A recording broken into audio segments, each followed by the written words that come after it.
வேத புஸ்தகத்திலே ஏசாயா புஸ்தகம் 55ஆம் அதிகாரம், ஏசாயா புஸ்தகம் 55 6ஆம் வசனத்தை நாம் வாசிக்க போகிறோம். கர்த்தரை கண்டடையத்தக்க சமயத்தில் அவரை தேடுங்கள், அவர் சமீபமாய் இருக்கையில் அவரை நோக்கி கூப்பிடுங்கள். மிக அருமையான ஒரு வேத வசனம், மிக அருமையான. அநேக முறை இந்த வேத வசனத்தை நீங்கள் வீடுகளில் வாசித்திருக்கலாம். தேவ செய்தி கூட இந்த வசனத்திலே நாம் ஒருவேளை கேட்டிருப்போம். ஆண்டினுடைய முதல் மணி வேளையிலே வந்து நிற்கிற எனக்கும் உங்களுக்கும் வேதம் கூறும் முத்தான ஒரு தெய்வீக வாக்கு என்ன? ஆண்டவரை எல்லாரும் சொல்லாமா? கர்த்தரை கண்டடையத்தக்க சமயத்தில் தேடுங்கள். பாருங்கள், ஒவ்வொரு ஆண்டும் முடிகிற போது, ஒவ்வொரு ஆண்டும் முடிகிற போது இன்னொரு ஒரு புதிய ஆண்டுக்குள்ளே போவது போல இருக்கிறது. அப்கோர்ஸ் அது உண்மைதான். இன்னொரு ஒரு புதிய வருஷத்துக்குள்ளே நாம் போவது போல் இருந்தாலும் உண்மையில் முடிவை நோக்கி மிக அருகே வந்து விட்டோம், சென்று விட்டோம் என்பதுதான் சத்தியம். ஆமாவா இல்லையா? நேற்றைக்கோ முந்தானேத்தோ நியூஸ் பேப்பர்ல ஒரு வாசகத்தை நான் வாசித்தேன். ஒரு ஜோக்காக, ஒரு சிரிப்பாக ஒரு ஃப்ரேஸ் ஒன்று. புதிய ஆண்டு பிறக்க போகிறது என்று சந்தோஷப்படுவதா, என்னுடைய வயது கூடிக்கொண்டே போகிறது என்று ஆதங்கப்படுவதா? ஒன்றுமே எனக்கு. புதிய ஆண்டு உருவாகிவிட்டது, ஒரு புதிய வருஷத்துக்குள்ளே சென்று விட்டோம் என்ற உணர்வு இருந்தாலும் உண்மையில் முடிவை நோக்கி நாம் என்ன செய்து விட்டோம்? நெருங்கி விட்டோம் என்பதே சத்தியம். உலகத்தின் முடிவு மிக அருகே வந்து விட்டது. எப்படி? உலகத்தின் முடிவு மிக அருகே. இந்த பூமிக்கு ஒரு முற்றுப்புள்ளி உண்டாக போகிறது. இந்த பூமிக்கு ஒரு முற்றுப்புள்ளி மிகவும் அருகே வந்து விட்டது. வேதம் அதை திரும்ப திரும்ப உங்களோடும் என்னோடும் பேசிக்கொண்டே இருக்கிறது. 1 பேதுரு 4:7 வசனத்திலே இப்படியாய் வாசிக்கிறோம். எல்லாவற்றிற்கும் முடிவு சமீபமாயிற்று. என்னங்க? எப்படி சொல்லுங்க பாப்பா, எல்லாரும் சத்தமா. எல்லாவற்றிற்கும் முடிவு சமீபமாகிவிட்டது. எல்லாவற்றிற்கும் முடிவு. வேதம் திரும்ப திரும்ப திரும்ப திரும்ப தேவ மக்களோடும் இந்த உலகத்தோடும் அவர் அழுத்தம் திருத்தமாய் பேசுகிற திருவாக்கு என்ன? உலகத்தின் முடிவு மிகவும் சமீபமாய் வந்து விட்டது. இனி காலம் இல்லை, இனி காலம் இல்லை, இனி காலம் செல்லாது என்ற வார்த்தையை வேதம் திரும்ப திரும்ப பேசிக்கொண்டே இருக்கிறது. என் அன்புக்குரியவர்களே, உலகம் உண்டானது முதல் இதுவரை யாரும் பார்த்திராத ஒரு இருண்ட காலம் ஒன்று என்ன செய்ய போகிறது? வரப்போகிறது. இதுவரை யாரும் பார்த்திராத ஒரு இருண்ட காலம். இதுவரை அப்படிப்பட்ட நாட்களை யாருமே பார்த்திருக்க மாட்டார்கள். மெய்யான வேதம் அதை பற்றி தெளிவாய் அடிக்கடி பேசியிருக்கிறது. மெய்யான கர்த்தர் ஊழியக்காரர்கள் மூலமாய் அந்த காரியத்தை பற்றி அவர் திரும்ப திரும்ப பேசியிருக்கிறார். என்ன? இதுவரை யாரும் பார்த்திராத ஒரு இருண்ட காலம், உலகத்தின் முடிவு காலம். பாருங்கள், யோவான் சுவிசேஷம் 9ஆம் அதிகாரம் 4ஆம் வசனம் எடுத்து வாசியுங்கள். யோவான் 9:4 வாசிங்க. பகற்காலம் இருக்கும் மட்டும் நான் என்னை அனுப்பினவருடைய கிரியைகளை செய்ய வேண்டும். ஒருவனும் கிரியை செய்யக்கூடாத ஒருவனும் கிரியை செய்யக்கூடாத ராக்காலம் வருகிறது. ராக்காலம் ஒன்று வருகிறது. யாருமே கிரியை செய்ய முடியாத, யாருமே ஒன்றும் செய்ய முடியாத ஒரு மகா உக்கிரமான ஒரு காலம், ஒரு இருண்ட காலம் வேகமாய் வந்து கொண்டிருக்கிறது. வேகமாய். என் அன்புக்குரியவர்களே, உலகத்தின் முடிவு மிக அருகே. இனி காலம் நீட்டிக்கப்பட வாய்ப்பே கிடையாது. உலகத்தின் முடிவு, பூமிக்கு ஒரு முற்றுப்புள்ளி மிகவும் மிகவும் அருகே வந்துவிட்டது. வேதம் உங்களையும் என்னையும் திரும்ப திரும்ப அந்த வாசகங்களை கூறி எச்சரித்துக் கொண்டே இருக்கிறது. எல்லாவற்றுக்கும் முடிவு, எல்லாவற்றிற்கும். என் அன்புக்குரியவர்களை, அந்த காரியத்திற்கான அடையாளங்கள், சான்றுகள் இப்பொழுதே உலகமெங்கும் வெளியே தெரிய ஆரம்பித்து விட்டது. வெளியே சத்தமா மத்தேயு 24:4 எடுத்து வாசிங்கள். மத்தேயு. இயேசு அவர்களுக்கு பிரதியுத்தரமாக, ஒருவனும் உங்களை வஞ்சியாதபடிக்கு எச்சரிக்கையாயிருங்கள். என்னங்க? ஒருவனும் உங்களை வஞ்சியாதபடிக்கு எச்சரிக்கையாயிருங்கள். என்ன சொல்லுகிறது வேதம்? எங்கு பார்த்தாலும் வஞ்சகம், ஏமாற்றுத்தனம் உண்டாக போகிறது என்று இயேசு கிறிஸ்து சொன்னார். இப்பொழுது இருக்கிறதா இல்லையா? எங்கு திரும்பினாலும் வஞ்சக உலகம். யாரை பார்த்தாலும் உண்மையற்ற தன்மைகள், உண்மை இல்லை, ஒழுக்கம் இல்லை, பிறரை வஞ்சித்து ஏமாற்றுகிற விஷயங்கள் தான் பெருகி கிடக்கிறதை பார்க்கிறோம். எந்த ஃபீல்டை எடுத்தாலும் எதிலும் ஏமாற்றுத்தனம். என்னங்க? எதிலும் வஞ்சகம். உலகத்தின் எந்த மூலைக்கு சென்றாலும் அங்கே உண்மை கிடையாது. வசனம் தெளிவாய் சொல்கிறது. மீண்டும் வாசிங்க அந்த வசனத்தை. ஒருவனும் உங்களை வஞ்சியாதபடிக்கு எச்சரிக்கையாயிருங்கள். ஒருவனும் உங்களை வஞ்சியாதபடி. உலகத்திலே வஞ்சகம் பெருத்து விட்டது. வஞ்சகம் இது காட்டுகிற உண்மை என்ன? உலகம் சீக்கிரம் முடிவடைய போகிறது என்பது. கீழே வாசிங்க அடுத்த வசனம்.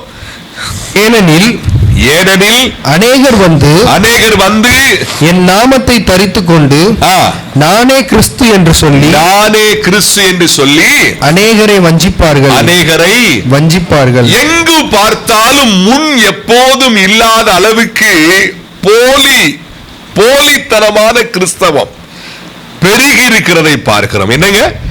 போலித்தனமான கிறிஸ்தவம். எங்கு பார்த்தாலும் போலி ஊழியங்கள், போலி போதகர்கள், போலி போதனைகள், போலி கிறிஸ்தவர்கள்.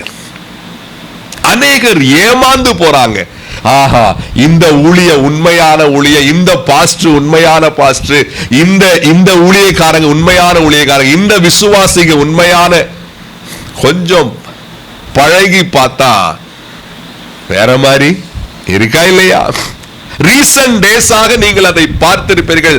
நிறைய ஊழியக்காரர்கள் வாழ்க்கையில கேடான சாட்சிகள். என்னங்க? ஆமாவா இல்லையா? கேடான சாட்சிகள், வாயிலே கூற முடியாத அளவுக்கு.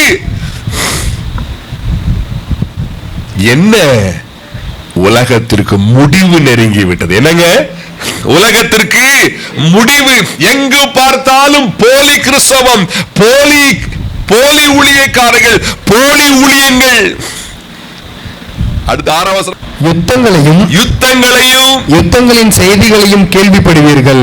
எங்கு பார்த்தாலும் போர்கள், எங்கு பார்த்தாலும் போர்கள், மிக பெரிய சண்டைகள். ஆச்சரியமா இருக்குங்க. ஒரு 5-6 வருஷத்துக்குள்ள பல நாடுகளுக்குள்ள இப்ப போர் ஆரம்பிச்சிருக்கு. வேத வசனம் துல்லியமாக நிறைவேறி கொண்டிருக்கிறது. உக்ரைன், ரஷ்யா, ஈரான், இஸ்ரேல், அடுத்து காசா, இஸ்ரேல், அடுத்து ஆப்பிரிக்கா நாடுகளுக்குள்ளே ஓயாது உள்நாட்டு யுத்தம்.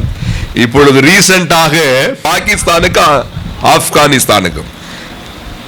இன்னும் எங்கெங்கே யுத்தம் உண்டாக போகிறதோ வேதம் தெளிவாய் கூறிக்கொண்டிருக்கிறது. இதையெல்லாம் உங்களுக்கும் எனக்கும் கூறுகிற உண்மை என்ன? உலகத்தின் முடிவு மிகவும் நெருங்கி விட்டது. அதே மத்தேயு 24:8 வாசிங்க. இவைகள் எல்லாம் வேதனைகளுக்கு ஆரம்பம். என்னங்க? வேதனைகளுக்கு, வேதனை மிகுந்த காலம் ஆரம்பமாகிவிட்டது. எல்லாவற்றிற்கும் வேதனை மிகுந்த ஒரு காலம். ஆரம்பத்திலே சொன்னேன், எங்கு பார்த்தாலும் வஞ்சகம், உண்மையற்ற தன்மை. இரண்டாவது போலி கிறிஸ்தவம், போலி ஊழியங்கள். அது மட்டுமல்ல, எங்கு பார்த்தாலும் யுத்தங்கள். அது மட்டுமல்ல, வேதனை மிகுந்த காலம் ஆரம்பமாகிவிட்டது. எல்லாவற்றிற்கும் முடிவாக ஆண்டவர் இயேசு மீண்டும் வரப்போகிறார். ஆமென், அல்லேலூயா. அவருடைய வருகை சத்தியம். என் அன்புக்குரியவர்களே, இந்த முடிவின் காலத்தில் இருக்கிற உங்களுக்கும் எனக்கும் தேவன் உங்கள் மேலும் என் மேலும் இரக்கம் வைத்து விலையேற பெற்ற ஜீவ வார்த்தை அவர் பேசுகிறார். என்ன? கர்த்தரை, கர்த்தரை சத்தமா சொல்லாம எல்லாரும், கர்த்தரை கண்டடையத்தக்க சமயத்தில் தேடுங்கள். என்னங்க அர்த்தம் அதுக்கு? ஆண்டவரை தேட முடிகிற நாட்களிலே, ஆண்டவரை தேட முடிகிற, ஆண்டவர் தன்னை வெளிப்படுத்தி இருக்கிற இந்த காலகட்டத்திலே ஆண்டவரை தேடுங்கள் என்கிறார். என் அன்பு தேவ பிள்ளையே, இந்த காலம் ஆண்டவரை தேடுகிற காலம். என்னங்க? இந்த நாட்கள் ஆண்டவரை தேடுகிற நாட்கள். இந்த நாட்கள் ஆண்டவரை சார்ந்து கொள்ளுகிற நாட்கள். இந்த நேரம் அல்லது இந்த ஆண்டு அவரை மிக வைராக்கியமாய் பிடித்துக் கொள்ள வேண்டிய காலம். இப்பொழுது தேடவில்லை என்று சொன்னால் இனி எப்போதும் தேட முடியாது. அந்த அர்த்தம்தான் கர்த்தரை, கர்த்தரை சத்தமா எல்லாரும், கர்த்தரை கண்டடையத்தக்க. தேட வேண்டிய சூழலிலே, தேட வேண்டிய காலத்திலே ஆண்டவரை தேடவில்லை என்று சொன்னால் இனி எப்போதும் என்ன செய்ய முடியாது? அவரை தேட முடியாது. தேட வேண்டிய வாய்ப்பு இப்பொழுது இருக்கிறது. ஆண்டவரை சார்ந்து கொள்ளக்கூடிய ஒரு நல்ல சூழல் இப்பொழுது இருக்கிறது. இந்த நாட்களை விட்டுவிட்டால் இனி எப்போதும் அவரை, என் அன்புக்குரியவர்களே, ஒவ்வொரு ஆண்டாய் போக போக, ஒவ்வொரு ஆண்டாய் முடிய முடிய சூழலும், நாம் வாழ்கிற சூழலும், நாம் இருக்கிற அந்த கிறிஸ்தவ வட்டாரமும் வித்தியாசமாய் மாறிக்கொண்டிருக்கிறது. என்ன? தேவ பயம் சுத்தமாக இல்லாமல் போய்விட்டது. உண்மையான பக்தி, உங்களுக்கு தெரியும், மீடியா உலகம் மிகவும் பெருத்திருக்கிறது. கிறிஸ்தவ வட்டாரத்திலே இப்பொழுது என்னவெல்லாம் சிந்தையிலே தோன்றுகிறதோ அதையெல்லாம் செய்யலாம், செய்ய முடியும், செய்தால் என்ன என்ற அளவிலே கிறிஸ்தவ உலகம் மாறிவிட்டதை பார்க்கிறோம். கிறிஸ்தவ வட்டாரத்திலே முன்பு இருந்த தேவ பயம் மறைந்து போனது. மேடையில வச்சு சினிமா பாட்டு பாடுற நாட்கள், மேடையில வைத்து மட்டுமல்ல, மேடையில ஆரம்பித்து முழு தேவ மந்தையை சினிமா பாடல் பாட வைக்கிற காலம் இது. மேடையில வைத்து விசில் அடிக்கிற காலம், தேவ பயம் இல்லாமல் போன காலம். மேடையில வைத்து ஆட்டம் போடுகிற காலம் இது. மேடையில வைத்து சினிமாக்காரர்களை முன்மாதிரியாக பார்க்க சொல்லுகிற காலம். காலம் நாம் வாழ்கிற இந்த காலம் கிறிஸ்தவ உலகத்திலே தேவ பக்தி, தேவ பயம் அப்படியே கொஞ்சம் கொஞ்சமா இல்லாமல் போய் கொண்டிருக்கிறது. ஆண்டவர் சொல்றாரு, மகனே, இது கர்த்தரை தேடுகிற காலம் அப்பா. நீ இப்ப விட்டுட்டேன்னா கொஞ்சம் திரும்பி பாரு, கிறிஸ்தவ உலகம் கீழ்த்தரமா போயிட்டு இருக்கு. இன்னும் ஒரு 5 வருஷத்துல ரொம்ப மோசமா போயிடும். நீ தேட விரும்பினாலும் உனக்குள்ள கூட அந்த பக்தி என்ன செய்யாது, வராம போயிருன்னு சொல்றாரு. அநேக கிறிஸ்தவர்கள் ஆணிவேராய் பாரம்பரியமாய் இருக்கிற கிறிஸ்தவர்கள் கூட சரி பரவாயில்ல, அப்படியே என்ன செய்யலாம், கொஞ்சம் கொஞ்சம் ஆட வேண்டியதான், காலத்துக்கேற்ப கொஞ்சம் என்ன செஞ்சுக்கலாம், கொஞ்சம் மாறிக்கலாம்னு சொல்லி போக ஆரம்பித்து இருக்கிறார்கள். ஆண்டவர் சொல்றாரு, என் அன்பு தேவ பிள்ளையே, இது கர்த்தரை தேட வேண்டிய காலம். உண்மையாய் உத்தமமாய் தேவ பக்தியோடு தேட வேண்டிய காலம். இப்பொழுது விட்டு விட்டாய் என்று சொன்னால் இன்னும் கொஞ்ச காலத்துல தேவ பக்தி தேடினாலும் என்ன செய்யாது, கிடைக்காது. என் அன்புக்குரிய தேவ பிள்ளையே, தேட வேண்டிய காலத்துல தேடாவிட்டால் பாதகம் என்ன செய்யும், என்னங்க செய்யும், கூடத்தானே செய்யும். தேட வேண்டிய காலத்திலே சரியாய் ஆண்டவரை தேடாவிட்டால் பாதகம் பெருகவே செய்யும். அநேக வேளைகளிலே உலகத்தின் காரியங்களையே சிந்தித்து சிந்தித்து, பூமிக்குரிய காரியங்களையே சிந்தித்து சிந்தித்து நாம் என்ன செய்து கொள்ளுகிறோம், நொந்து கொள்ளுகிறோம். ஆனால் வேதம் சொல்லுகிறது, அவர் எல்லாவற்றையும் நேர்த்தியாய், எடுத்து வாசிங்க, பிரசங்கி 11. ஓகே. அவர் சகலத்தையும் அதினதின் காலத்திலே நேர்த்தியாக செய்திருக்கிறார். பாருங்கள், கர்த்தரை சொல்லுங்க சத்தமா, கர்த்தரை கண்டடையத்தக்க சமயத்தில் தேடுங்கள் என்று சொன்ன ஆண்டவர் சொல்றாரு, நான் எல்லாவற்றையும் அதின் காலத்திலே செய்திருக்கிற கர்த்தர். அநேக தேவ பிள்ளைகள் பூமிக்குரிய காரியங்களாலே பிடிக்கப்பட்டு சோர்ந்து போய், ஐயோ என் குடும்பத்திலே இது நடக்கவில்லையே, அது நடக்கவில்லையே, எத்தனையோ நாட்கள் ஜெபம் பண்ணி கொண்டிருக்கிறேன், எத்தனையோ ஆண்டுகள் இதற்காய் நான் பிரயாசப்பட்டு கொண்டிருக்கிறேன், ஒன்றுமே ஆகவில்லையே என்று சொல்லி அநேக மக்கள் நொந்து கொள்ளுகிறார்கள். ஆனால் வேதம் கூறுகிறது, அவர் எல்லாவற்றையும் அதினதின் காலத்திலே உம்முடைய வாழ்க்கையில, என்னுடைய வாழ்க்கையிலே வாழ்க்கை அது எப்படி போக வேண்டும் என்று சொல்லி ஆண்டவர் அதை நேர்த்தியாய் உருவாக்கி அதை அமைத்திருக்கிறார். இந்த காலத்துல இது இருக்கணும், அந்த காலத்திலே அதை செய்யணும் சொல்லி அவர் தெளிவாய் உருவாக்கி வைத்திருக்கிறார். ஆனால் நாம், எனக்கு இப்படி நடக்கணும், எனக்கு அப்படி நடக்கணும், என் குடும்பம் இப்படி மாறணும், அவர் எல்லாவற்றையும் அதின் காலத்தில் அவர் கூறுகிறது, கர்த்தரை கண்டடையத்தக்க, இது கர்த்தரை தேட வேண்டிய காலம். இந்த காலத்திலே நீ அமைதியா இருக்காதேப்பா, நீ என்ன செய், ஆண்டவரை தேடுகிற காலம். இன்னும் கொஞ்ச காலத்திலே அந்த ஆண்டவரை தேடுகிற உணர்வு கூட இல்லாமல் போய்விடும். கிறிஸ்தவ வட்டாரத்தில் ரொம்ப மாறிடுச்சுங்க. நீங்க பார்த்திருப்பீங்க, ரீசெண்டாக ஒரு போதகர், ஒரு பாஸ்டர், அவர் சொல்றாரு, நல்லா சினிமா பாரு, என்ன செய்ய, நல்ல சினிமா பாரு, விஜய பாரு, யார பாரு, விஜய பாரு, அஜித்த பாரு, இவங்களையும் பாரு பாரு.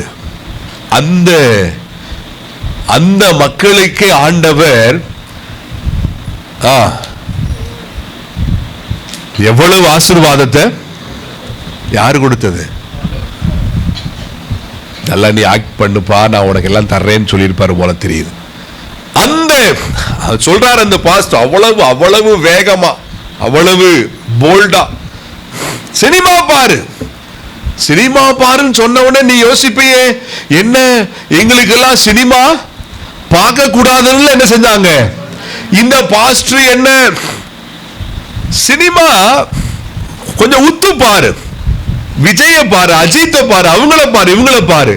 அந்த காட்டு புள்ளுக்கே கத்தர் எவ்வளவு நல்லா உடுத்து விக்கிறாரு. காரு பங்களா, உன்னை உடுத்து விக்க மாட்டாரா? எவ்வளவு உதாரணம் நல்லா இருக்குல்ல. இன்னும் சில காலத்துல இருக்கிற பக்தி கூட இல்லாமல் போயிடும் கிறிஸ்தவத்தில். இன்னும் சில நாட்களிலே இப்பொழுது இருக்கிற இந்த தேவ பயம் கூட இல்லாமல் போய்விடும். அப்பொழுது ஒருவேளை பாரம்பரிய உணர்விலே, யோ நான் கிறிஸ்துவ வாஞ்சையா தேடி ரொம்ப நாளாச்சு, கொஞ்சம் ஊக்கமா தேடுவோன்னா ஆசை வர்ற மாதிரி வரும், பின்னாடி போயிடும்.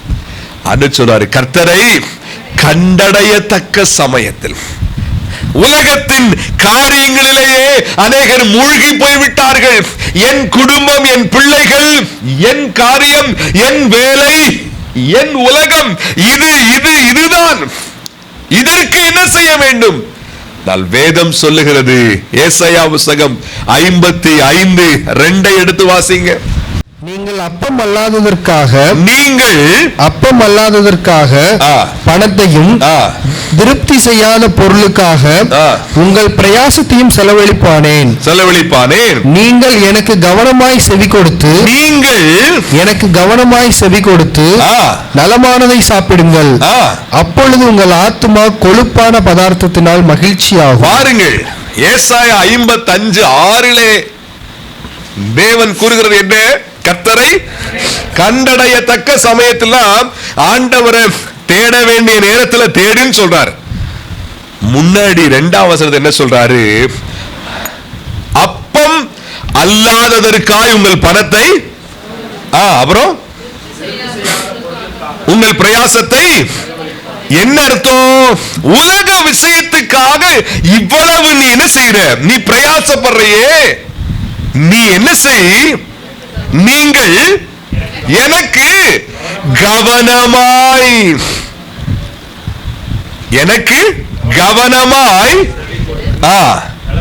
சாப்பிடுங்கள், அப்பொழுது உங்கள் ஆத்துமா. அம்மா ஐயா, ஆசீர்வாதம், தேவ நன்மை பிரயாசத்துல இல்லைங்க, உங்களுடைய பிரயாசத்திலே கிடையாது. வேதம் என்ன சொல்லுகிறது? சகல பிரயாசத்திலும், சத்தமா சொல்லுங்க, பிரயோஜனம் உண்டு. அந்த பிரயோஜனம் எங்க இருந்து வருது? பிரயாசத்திலிருந்து உருவாகி வரதில்லை, அதை உண்டாக்குற ஒரு கர்த்தர். ஆமென். சத்தமா சொல்லுங்க.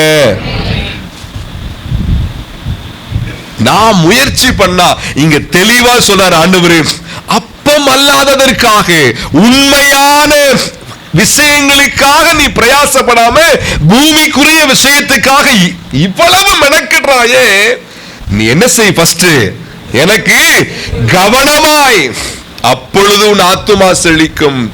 ஏன் உலகத்தின் காரியங்களே பிரயாசம், அப்படி அந்த வேலை இந்த வேலை, அதை இதையும் செய்யணும், எப்படியாவது என் குடும்பத்தை அப்படி கொண்டு வந்து இப்படி கொண்டு வந்துடணும். இல்லைங்க, வேதம் சொல்லுது, முதலாவது தேவனுடைய ராஜ்யத்தையும் அவருடைய நீதியும் தேடுங்கள், அப்பொழுது இவைகள் எல்லாம். வேதம் ஒண்ணும் பொய்யில் இல்லைங்க. பொய்யாங்க வேதம்? பொய் இல்லைங்க.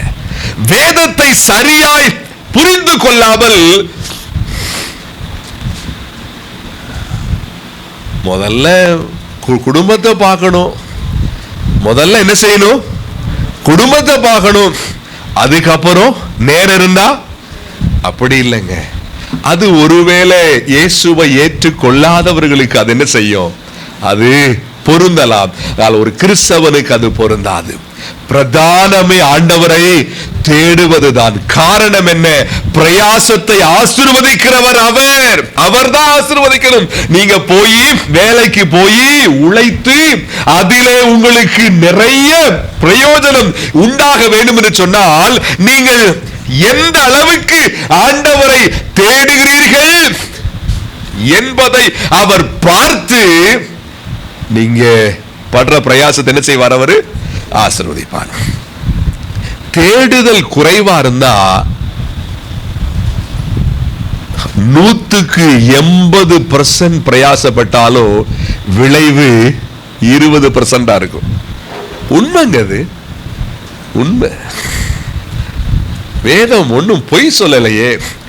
அப்பம் அல்லாததற்காக, அப்புறம் திருப்தி செய்யாத, உண்மையான சந்தோஷத்தை உண்டாக்காதவைகளுக்காக இவ்வளவு பிரயாசப்படுறையே, நீ என்ன செய்? எனக்கு கவனமாய் செவி கொடு, என் வார்த்தையை கேள், என் வார்த்தையை தியானி, அப்பொழுது உன் ஆத்துமா என்ன செய்யும்? செழிக்கும்.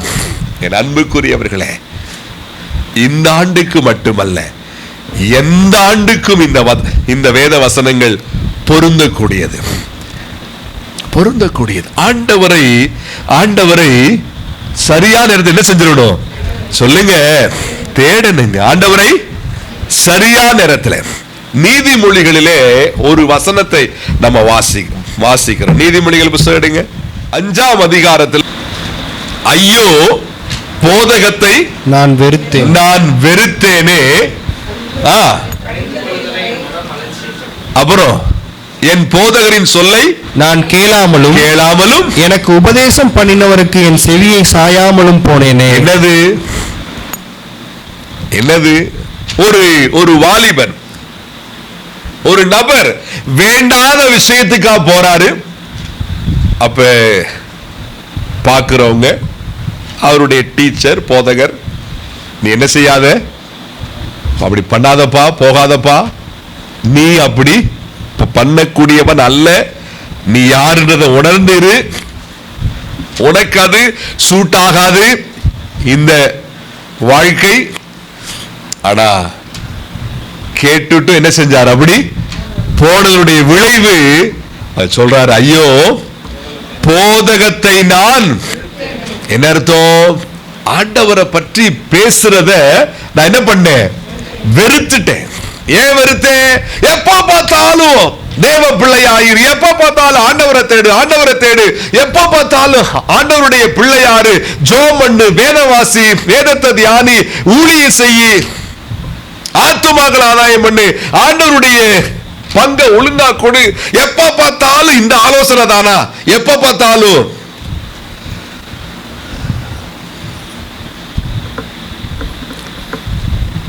என் அன்புக்குரியவர்களே, வேதம் தெளிவாய் சொல்லுகிறது,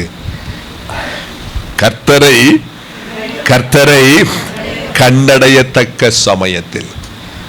ஆண்டவரை தேடுவது என்பது அவர் எங்கேயோ இருக்கிறார், அவர் நாம் காணாத ஏதோ ஒரு இடத்தில் இருக்கிறார், நம்ம போய் அவரை தேட வேண்டும் என்று அல்ல.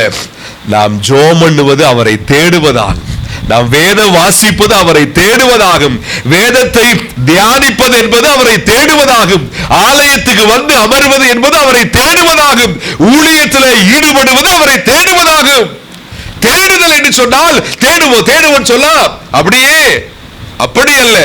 கிறிஸ்தவ வாழ்க்கையில ஆண்டவர் நிமித்தம் ஆண்டவரை சேரும்படி என்ன செய்கிறோமோ அதெல்லாம் அவரை தேடுவது. தானியேல் புஸ்தகம் 9ஆம் அதிகாரம் 3ஆம் வசனம் வாசிங்க. நான் உபவாசம் பண்ணி ரெட்டிலும் சாம்பலிலும் உட்கார்ந்து தேவனாகிய ஆண்டவரை ஜெபத்தினாலும் விண்ணப்பங்களினாலும் தேட. என்னங்க என்ன போட்டிருக்கு? ஜெபத்தினாலும் விண்ணப்பங்களினாலும் தேட. ஜெபம் பண்றது அப்ப என்னது? தேடுதல் தானே போட்டிருக்கா இல்லையா? பொழுதன்னைக்கு ஜெபிக்க சொல்லிக்கிட்டே இருக்காங்க. அதிகாலை ஜெபிக்கணுமா, குடும்ப ஜெபம் வைக்கணுமா? ஏங்க அதுதாங்க ஆண்டவரை தேடுறது. அந்த ஜெபம் இல்லாட்டினா நம்ம ஆண்டவரை தேடலன்னு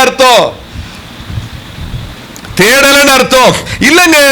என் பேரு கிறிஸ்தவ பேரு, வாரத்துக்கு ஒரு நாள் நான் என்ன செய்யறேன்? ஆலயத்துக்கு போறேன். அப்ப நான் ஆண்டவரை தேடுறேனே. வாரம் ஒரு நாள் சாப்பிடுறவன போல வாரம் சொல்லுங்க. இங்க யாராவது வாரம் ஒரு நாள் மட்டும் சாப்பிட்றவங்க இருக்கீங்களா? வாரம் ஒரே ஒரு நாள், அதுவும் காலையில மட்டும் இருக்கீங்களா? கொஞ்சம் கை தூக்குங்க ப்ளீஸ். ஒரு நாளைக்கு 4 வேளை ஆமாவா இல்லையா? ஏன் ஏன் அவ்வளவு பசி? அவ்வளவு பசி எங்கே? சரீரத்திலே, ஆன்மீகத்திலே, ஆவிக்குரிய உள் மனிதனுக்குள்ளே பசியே இல்லை, தேடுதல் இல்லவே இல்லை. ஜெபம் பண்றத சாதாரணமா சிந்திக்கிறோம். எத்தனை பேருக்குள்ள அதிகாலை ஜெபம் இருக்கு சொல்லுங்க பாப்போம். அதெல்லாம் விட்டு எத்தனையோ ஆண்டுகள் ஆயிடுச்சுல்ல. அதிகாலையில என்னால முடியல பிரதர், சரி அதிகாலை எந்திரிக்க முடியல, அந்த நாள்ல 1 மணி நேரம் காலையோ மதியமோ இரவோ யார் ஜெபிக்கிறீங்க? 1 மணி நேரம். தேவன் உங்களை ஆசீர்வதிப்பார். வசனம் தெளிவா சொல்லுதுங்க, ஜெபிக்கிறது ஆண்டவரை தேடுதல். முதலாவது தேவனுடைய ராஜ்யத்தை தேடுதல். எப்படி தேடுறது? எங்க போய் தேடுது? நீ ஜெபம் பண்ணா நீ தேடுறன்னு அர்த்தம், நீ வேத வாசித்தா நீ தேடுறன்னு அர்த்தம், நீ ஆலயத்துக்கு வந்தா நீ தேடுறன்னு அர்த்தம், காணிக்கை கொடுத்தா நீ என்ன செய்யற? தேடுறன்னு அர்த்தம்.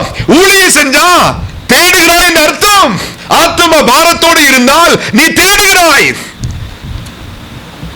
வாரத்துக்கு ஒரு நாள் சாப்பிடுறது போல வாரத்துக்கு ஒரு நாள் ஆராதனைக்கு வந்துட்டு நான் தேடுறேன்னு சொல்லாதீங்க. அது ஏமாற்று வேலை, ஏமாற்று வேலை. வாரம் முழுவதும் இந்த சரீர பலனை உலகத்துக்கு கொடுத்து கொடுத்து கொடுத்து ஓடி ஓடி உலகத்துக்காய் உழைத்து விட்டு சாறு போன எது சக்கையை, ஆண்டவரே நான் உமக்கு சொந்தம், ஆண்டவரே நான் உமக்கு சொந்தம், ஆண்டவரே நான் உமக்காக உழைக்க விரும்புகிறேன். என்னப்பா பலனே இல்லாம வந்திருக்க? அண்ண சொன்னாரு, கர்த்தரை கண்டடையத்தக்க, கர்த்தரை தேட வேண்டிய காலத்தை விட்டுட்டு உலகத்துக்காக ஓடி ஓடி ஓடி உழைச்சிட்டு சக்கையை கொண்டு வந்து ஆண்டவர்ட்ட கொடுத்தா அப்கோர்ஸ் அவர் ஏத்துக்குவார், ஏத்துக்க மாட்டேன்னு சொல்ல மாட்டாரு. என் அன்புக்குரியவர்களே, என்னங்க அப்போ உழைக்க வேண்டாமா? என்னது சொல்லுங்க, உழைக்க வேண்டாமா? வேலைக்கு போக வேண்டாமா? நீ ஒழுங்கா வேலைக்கு போறது ஆண்டவரை தேடுறதா? you know that? ஒழுங்கா அந்த வேலை கர்த்தருக்காக என்ற உணர்வோடு நீ செய்தால், அந்த வேலை, இந்த வேலை ஆண்டவர் எனக்கு கொடுத்தது, இந்த வேலையை நான் உண்மையா இருக்கணும், இந்த வேலையின் மூலமாய் தேவ நாமத்துக்கு மகிமை உண்டாகணும், இந்த வேலையின் மூலமாய் தேவனுக்கு சாட்சி ஏற்படணும் என்ற உணர்விலே நீ வேலை செஞ்சேனா அந்த வேலையின் மூலமா நீ ஆண்டவரை தேடுற. ஆனா வேலையில இல்லாத ஏமாற்றுத்தனம் பண்ணிட்டு உழைக்கணும் உழைக்கணும் உழைக்கணும், வேலை பார்க்கணும் வேலை பார்க்கணும், எப்படி ஆசீர்வாதம் வரும்?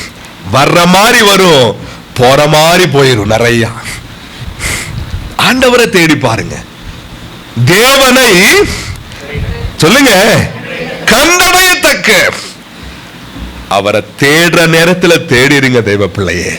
இது ஆண்டவரை தேடுகிற காலம். இது என்ன காலம்? நான் முன்னாடியே சொன்னேன், முடிவின் காலத்துக்கு அருகே வந்து விட்டோம். என்னங்க முடிவின் காலம்? இனி காலம் இல்லைங்க. உண்மையாவே ஒரு ஆண்டு முடிந்து ஒரு புதிய வருடம், ஒரு புதிய ஆரம்பத்தை போல ஒரு தோற்றம் இருக்கு.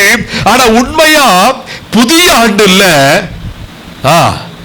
முடிவை நோக்கி போயிட்டோம். எங்கனுங்க சொல்லுங்க, முடிவை நோக்கி. ஆண்டு சொல்றாரு, எனக்கு செவி கொடுத்து அல்ல, எனக்கு கவனமாய் செவி கொடு மகனே. எப்படிங்க? எனக்கு கவனமாய்.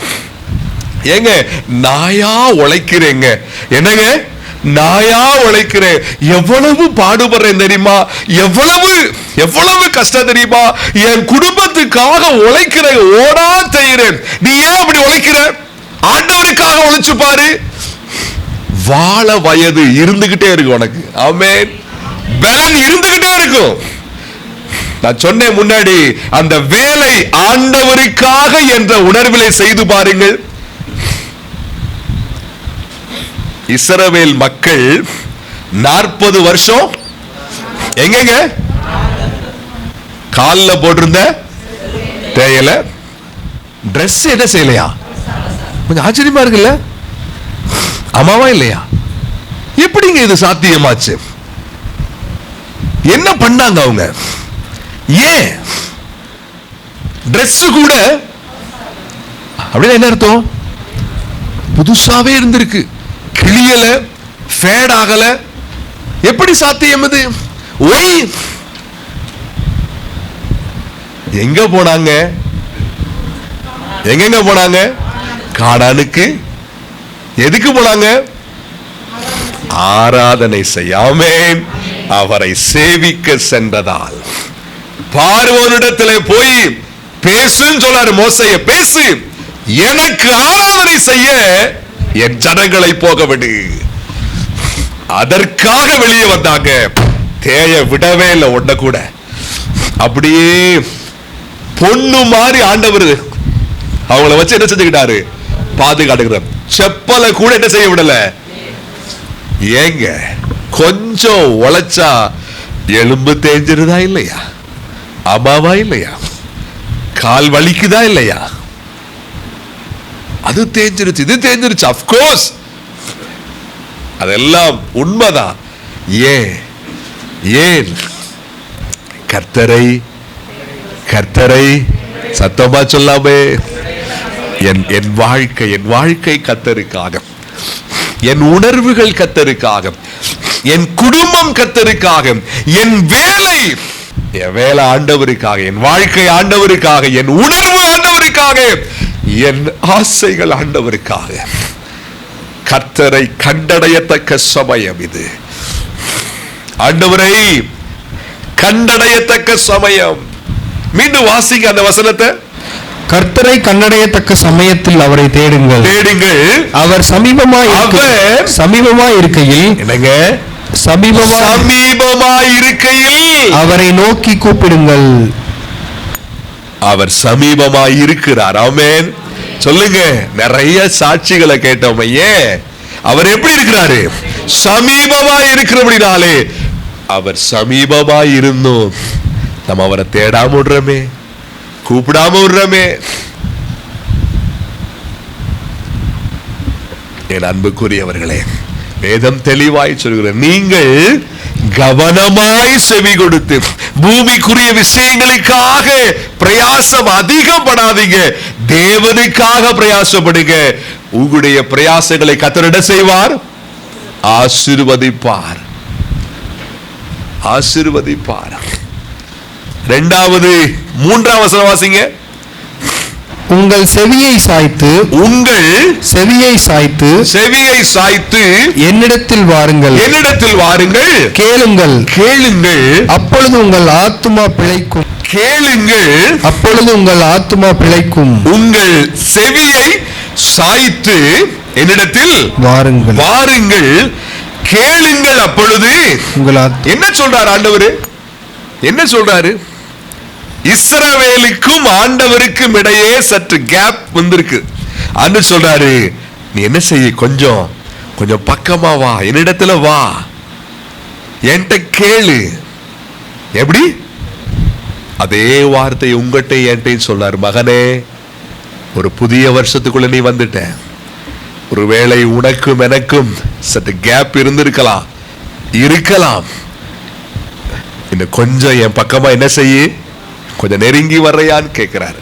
என்னிடத்துல வா மகனே, நீ கேள், என்னோடு பேசு, நான் உன் சத்தம் கேட்க ஆவலா இருக்கிறேன். மகனே வா, மகனே, நீ என்னோடு பேசினால், என் அருகே வந்தால், நான் உன்னோடு உடன்படிக்கை ஏற்படுத்துவேன், உன்னோடு இன்னும் ஆழமான உறவாயிருப்பேனே.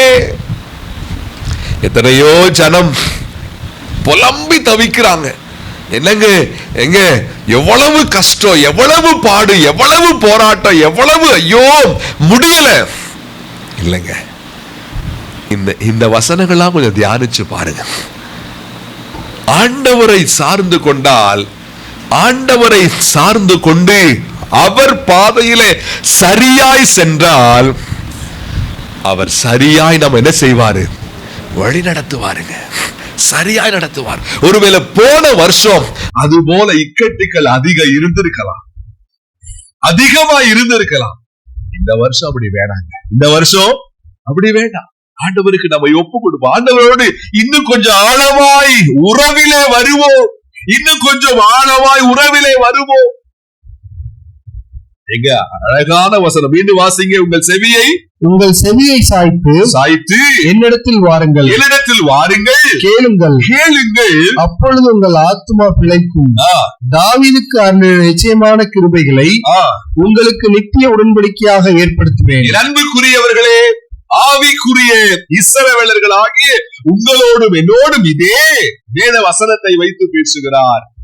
என்னிடத்துல வா மகனே, கேள், என்னோடு பேசு, என் சமூகத்திலே அமர்ந்து என்னோடு இடைவிடு என்று சொல்லுகிறார்.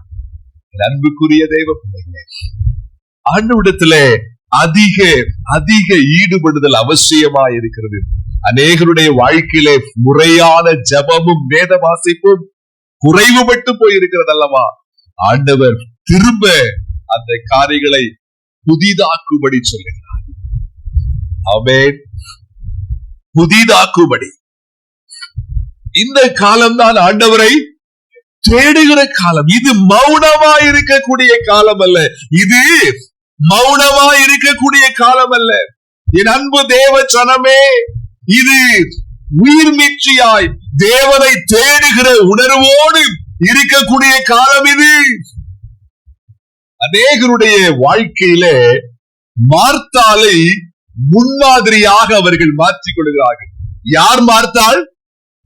அநேக காரியங்களை குறித்து சொல்லுங்க சத்தமா, அநேக விஷயங்களை குறித்து ஓயாது கலக்கம், ஓயாது கவலை. ஐயோ இது எப்படி ஆகாதோ, ஐயோ இது எப்படி நடக்க போகுது, இது இப்படி இருக்குதே, அது இப்படி இருக்குதே. அது சொல்றாரு, மார்த்தாளே நீ அநேக குறித்து எடுத்து வாசிங்க. இந்த வசனத்தை எடுத்து வாசிங்க. லூக்கா 10ஆம் அதிகாரம் 41 மேல, அதுக்கு மேல. மார்த்தாளோ பற்பல வேலைகளை செய்வதில் மிகவும் வருத்தமடைந்து அவரிடத்தில் வந்து ஆண்டவரே, நான் தனியே வேலை செய்யும்படி என் சகோதரி என்னை விட்டு வந்திருக்கிறதை குறித்து உமக்கு கவலை இல்லையா? எனக்கு உதவி செய்யும்படி அவளுக்கு சொல்லும் என்றால். இந்த ஜெபம் தான் எல்லாரும் பண்றோம். என்ன பண்றோம்? ஆண்டவரே, எவ்வளவு விஷயம் இருக்கு, என் வீட்டுல ஒத்துழைக்கவே மாட்டாங்க. சொல்றமா இல்லையா? என் மகன் ஒத்துழைக்க மாட்டான், எங்க அம்மா ஒத்துழைக்க மாட்டாங்க, எங்க அப்பா ஒத்துழைக்க மாட்டாங்க, அவ்வளவு வேலை இருக்கு. ஆண்டவர் தேடுறதை பத்தி என்ன செய்யறது இல்ல, சிந்திக்கிறது சொல்றாரு.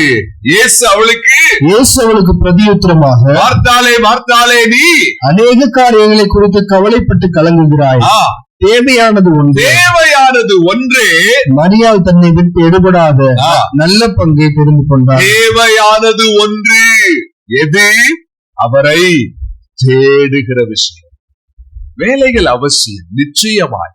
கர்த்தர் வேலை செய்ய வேண்டாம் என்று சொல்லவில்லை. ஆதாம் ஏவாளை உருவாக்கின பொழுதே அவர்களுக்கு சில விஷயங்களை பிரித்துத்தான் அவர் வைத்திருந்தார். ஆனால் அழுத்தம் திருத்தமாய் சொல்லுகிறார் இங்கே, தேவையானது ஒன்றே, எடுபடாதே.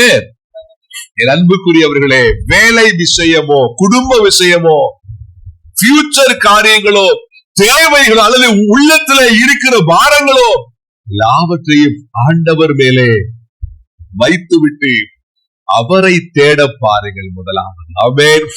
சத்தமா அவரை தேட பாருங்கள். அதுவே தீர்வுக்கு நம்மை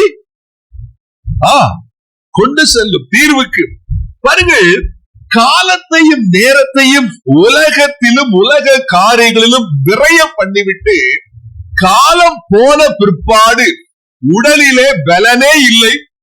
அப்படிப்பட்ட காலத்திலே ஆண்டவரே நான் உமக்காக ஏதாவது செய்யணும்னு சொல்லி அப்ப ரொம்ப பிளான் பண்ணி ஜபமும் வேத வாசிப்பும் கூடுனா ஆண்டவர் சொல்றாரு, நீதிமொழிகள் 1:24 வாசிங்க. நான் கூப்பிட்டும் நீங்கள் கேட்க மாட்டோம் என்கிறீர்கள், நான் என் கையை நீட்டியும் கவனிக்கிறவன் ஒருவனும் இல்லை. நான் கூப்பிட்டும் நீங்க என்ன செய்யல. நான் கூப்பிட்டேன், நான் பேசினேன் உங்ககிட்ட, ஆனா நீங்க என்ன பண்ணல. அப்பெல்லாம் என்ன செய்யல, கேட்கவே இல்ல. அடுத்து கீழே வாசிங்க அப்படியே. என் ஆலோசனை எல்லாம் நீங்கள் தள்ளி என் கடிந்து கொள்ளுதலை வெறுத்தீர்கள். அடுத்து 28 வாசிங்க. அப்பொழுது அவர்கள் என்னை நோக்கி கூப்பிடுவார்கள், நான் மறு உத்தரவு கொடுக்க மாட்டேன். ஏங்க நான் கூப்பிட்டப்ப அவங்க என்ன செய்யல, சரி நான் கூப்பிட்டேன், என் பிரசனத்துக்கு வாங்க, என்னைய தேடுங்க, ஆண்டவரை தேடுவதுதான் முக்கியம் என்று சொன்னேன். ஆனா என்ன செய்யல அவங்க. அது சொல்றாரு, அவர்கள் என்னை நோக்கி கூப்பிடுவார்கள், தான் மறு உத்தரவு கொடுக்க மாட்டேன். அவர்கள் அதிகாலையில என்னை தேடுவார்கள், என்னை காண மாட்டார்கள். காலம் போன பிற்பாடு எப்ப தேடுறது? அதிகாலை ஜபம். என்னது? எந்த வேலை ஒண்ணு இல்லாம அதிகாலை ஜபம் எப்ப வருதா? காலங்கள்லாம் போனதுக்கு அப்புறம். அந்த ஜபத்துக்கு வேல்யூவே இல்லையா? மீண்டும் வாசிக்கிறது ஆச்சரியமா இருக்குல்ல. அப்பொழுது அவர்கள் என்னை நோக்கி கூப்பிடுவார்கள், நான் மறு உத்தரவு கொடுக்க மாட்டேன். அவர்கள் அதிகாலையிலே என்னை தேடுவார்கள், என்னை காண மாட்டார்கள். காலம் போன பிற்பாடு தேடினால் என்னை காண முடியாது என்கிறார். என்னங்க, காலம் போன பிற்பாடு தேடினால் என்னை காண முடியாது. ஞானம் பேசுவது போல கர்த்தர் பேசுகிறார், அவரே ஞானம். என் அன்புக்குரிய தேவ பிள்ளைகளே, இது என்ன காலம்? கடைசி காலம். இது என்ன காலங்க? கடைசி நாட்களிலே வாழ்கிறோம். ஆண்டவரை தேட வேண்டிய காலத்திற்குள்ளே வந்து விட்டோம். நாட்கள் பொல்லாதது தேவ பிள்ளையே. நாட்கள் ஏன் வேகமாய் ஓடிக்கொண்டிருக்கிறது. வேகமாய் காலத்தை பிரயோஜனப்படுத்திக் கொள்ளும்படி வேதம் சொல்லுகிறது. 1 பேதுரு 5:6 ஒரு வசனத்தை வாசிக்கிறோம். அதை வாசித்து முடிக்கலாம். எடுத்து வாசிக்க ஒரு நிமிஷம். ஆகையால் ஏற்ற காலத்திலே தேவன் உங்களை உயர்த்தும்படிக்கு அவருடைய பலத்த கைக்குள் அடங்கியிருங்கள். அவருடைய பலத்த கைக்குள் ஏற்ற காலத்திலே ஆண்டவர் உங்களை உயர்த்தும்படிக்கு அடங்கிருங்கள். என்ன அர்த்தம்? அவரை தேடுகின்றார். அந்த உயர்வு வர்ற வரைக்கும் அவரை தேடிக்கிட்டே இருங்க. அடக்க ஒடுக்கமா. எப்படிங்க? அடக்க ஒடுக்கமா அவரை தேடுங்க. வேத வசனம் ஒரு நாளும் பொய் சொன்னார். இந்த காலம் ஆண்டவரை தேடுகிற காலம், கர்த்தரை கண்டடையத்தக்க சமயத்தில். என் அன்புக்குரியவர்களே, ஆண்டினுடைய ஆரம்ப வேளையில நிற்கிறார். ஆண்டினுடைய ஆரம்ப நேரம். கர்த்தர் தேவையான விஷயத்தை பேசி இருக்கிறார். ஆண்டவர் உங்களுக்கு எனக்கும் இப்படி செய்ய போறாரு, அப்படி செய்ய போறாரு சொல்லி வாக்கு தத்தத்தை பேசிவிட்டு, அப்படி அல்ல. வேதம் என்ன போதிக்கிறதோ அதை பேசுவதுதான் சத்திய போதனை. அவரை தேடினால் தேவன் நம்மை வாழ வைப்பார். ஆண்டவரை தேடினால் அவர் நம்மை வாழ. நம்ம எல்லாரும் அப்படியே முழங்க.